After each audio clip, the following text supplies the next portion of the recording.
पालन करते हैं। फिर जब वो अगले दिन सभा में आता है तो उनसे पूछा जाता है, आप लोगों को कैसे लग रहा है, आपकी शरीर कैसे लग रहा है। सब लोगों के चेहरे पर मुस्कान और सबके चेहरा जैसे एक तेज की तरह चमक रहा था। ऐसे लग रहा था कि मानो इनकी ढलती उम्र थम सी गई है, इतना एहसास हो रहा था।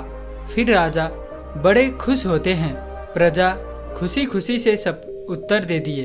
फिर वह राजा महात्मा बुद्ध के चरणों में जाकर प्रणाम करते हैं। वह कहता है, धन्य है भगवान, आपने तो सबको खाने से ठीक कर दिया। तो वो शिष्य कहता है, महाराज रुकिए, अभी तो और सारे उपदेश बाकी है। अभी जब मैं पूरा उपदेश बता दूंगा तो हमारे भगवान की तरह कोई बीमारी नहीं होगा, कभी किसी को बुढ़ापा ही नहीं आएगा। राजा कहते हैं, जल्दी बताइए गुरुवर, जल्दी बताइए, हमसे सारी चीजें सुनने को बड़ी इच्छा है। मन में भी मैं अपने आप को ऐसा महसूस कर रहा हूँ कि जैसे मुझे कोई बीमारी नहीं है। मैं अभी 16 साल का हूँ। फिर बताते हैं अब रात को क्या करना है। सबका खाना जो रात का है, सूर्य डूबने से पहले सब लोग खाना खा लेना है, क्योंकि जब सूर्य ढलने लगता है हमारे पेट पर जब सूर्य की रोशनी पड़ता है, हमारा जो जठराग्नि है, हमारा अग्नाशय, वो ज्यादा काम करता है। जब धीरे धीरे सूर्य की रोशनी झड़ने लगती है, कम होने लगता है, तो जठराग्नि काम करना बंद कर देती है। इसीलिए ऋषि मुनि लोग सूर्य डूबने से 1 घंटे पहले खाना खा लेते थे।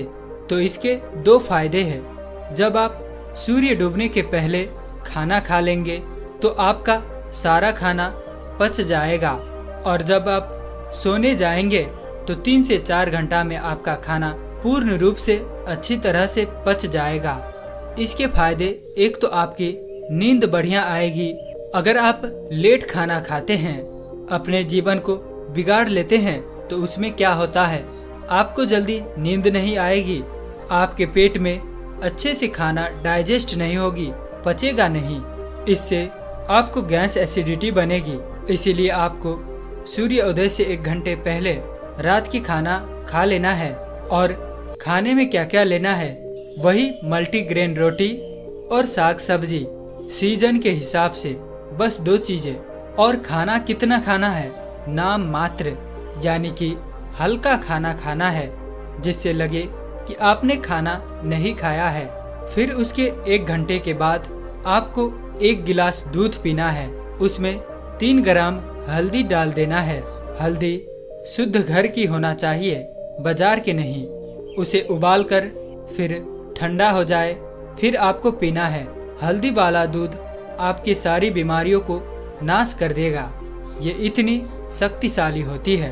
अब सब इसको पालन करेंगे, और उसको फॉलो करने के बाद दूध पीने के तुरंत बाद सोने नहीं चला जाना है। दूध पी के 1-2 घंटे के बाद सोने चला जाना है, और आपको रात्रि के 10 बजे तक में सोने चला जाना है। जब आप 10 बजे सो जाएंगे, आपको फर्स्ट क्लास नींद आएगी। आपके सारे खाने डाइजेस्ट हो गए। जब आपको अच्छी नींद आएगी तो 4 बजे सुबह अपने आप आपकी आंखें खुल जाएगी। आपको कोई टेंशन नहीं रहेगा, कोई बीमारी नहीं लगेगी। आखिरी में शिष्य कहता है, ध्यान से सुनिएगा, सबको वर्तमान में जीना है, सबको बच्चे की जिंदगी जीना है। जैसे जो छोटे बच्चे होता है, उन्हें कोई टेंशन नहीं होता है। मेरे मम्मी का पड़ोसी से झगड़ा हो रहा है, पड़ोसी का पापा से झगड़ा हो रहा है, उसे कोई मतलब नहीं। मेरे घर में खाना है या नहीं है, उस छोटे बच्चे को जो खाना मिल जाता है वो उसे खाकर अपने आप खेलता रहता है, सिर्फ उसका पेट भरा रहे। अगर उसका पेट भरा हुआ है तो उसे कोई मतलब नहीं। इसीलिए आप सभी अपना वर्तमान में जिए, भूत भविष्य का चिंता मत करिए। आज हमारे साथ जो है उसमें खुश रहिए। भविष्य में क्या होगा, भूत में क्या बीत गया, उसकी चिंता मत करिए।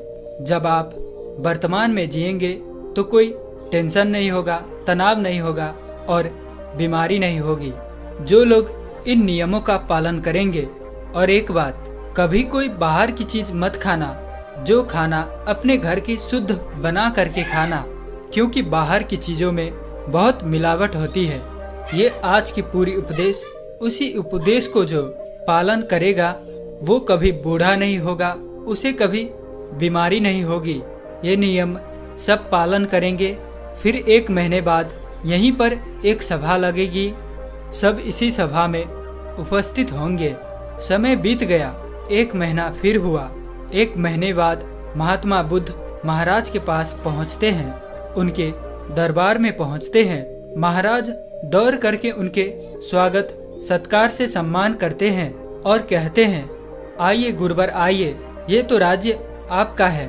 महात्मा बुद्ध मुस्कुराते हैं, बताइए राजन, आप लोग कैसे हैं, आपका प्रजा लोग कैसे हैं। राजन कहते हैं, अहो भगवान, आपने जो उपदेश दिया है, हमारी पूरी प्रजा ऐसे देखने में लग रही है जो 60 साल के थे, लग रहे 15-20 साल के हो गए। सबकी ढलती हुई उम्र रुक गई है, सब लोग हृष्ट पुष्ट है। हमारे राजवैद्य लोग तो बैठ के आराम कर रहे हैं, उन्हें तो कोई दवा की जरूरत ही नहीं है।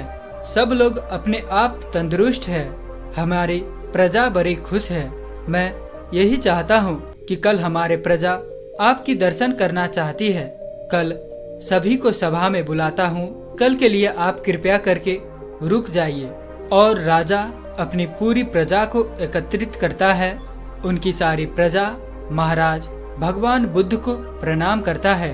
महात्मा बुद्ध मुस्कुराते हैं और कहते हैं, आयुष्मान भव। सब लोग खुश होते हैं, पूरी प्रजा खुश होते हैं।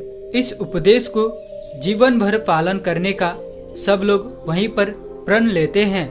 और राजा कहते हैं, आपने जो ये उपदेश दिया है, मैं इसे अन्य लोगों तक भी पहुंचाऊंगा, ज्यादा से ज्यादा लोगों तक पहुंचाऊंगा। राजा और प्रजा के मुख से ये बातें सुनकर भगवान बुद्ध बेहद खुश होते हैं और फिर महात्मा बुद्ध वहां से चले जाते हैं। दोस्तों, उम्मीद है कि आपको कहानी पसंद आई होगी।